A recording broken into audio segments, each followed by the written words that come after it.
വെറും 2 പഴം കൂടെ നമുക്ക് നല്ല അടിപൊളി കായ്പോളം ഉണ്ടാക്കിയാലോ. അതിന് വേണ്ടി ഞാനിവിടെ ചോപ്പറാണ് യൂസ് ചെയ്തേക്കുന്നത്.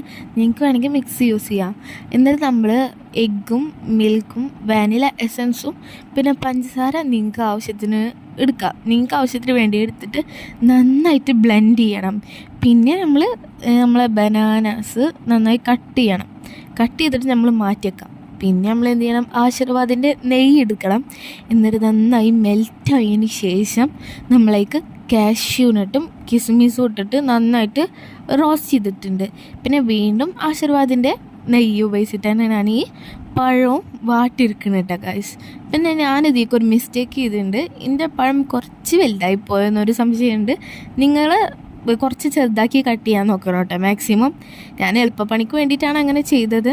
പിന്നെ നമ്മൾ നന്നായി മിക്സ് ചെയ്യണം. ഒരു സാധനം അതിലിടാൻ മറന്ന്, ഇതിനെന്താ പറയുക, ഏലക്കായ ഇട്ടിട്ട് നന്നായി ഇളക്കണം. പിന്നെ നമ്മൾ നേരത്തെ മാറ്റി വെച്ച ആ ഒരു മിക്സിയിൽ അത് ഒഴിച്ച് നമ്മൾ ബനാന ഇട്ടിട്ട് നമ്മൾ ടോപ്പിങ്സ് ആയിട്ട് നമ്മൾ മറ്റേ സാധനമല്ലേ നമ്മൾ വറുത്തത് അതിട്ടിട്ട് നമുക്ക് നന്നായിട്ട് മൂടി വെക്കണം. ലോ ഫ്ലെയിമിൽ വെക്കാൻ നിങ്ങൾ മറക്കരുത് കേട്ടോ. പിന്നെ ഈ കാണുന്ന പാത്രങ്ങളൊക്കെ കഴുകി വെച്ചതിന് ശേഷമാണ് ഞാനത് തിരിച്ചിട്ടത്. പിന്നെ എത്ര ഉള്ളൂ, സബ് ചെയ്യണേ.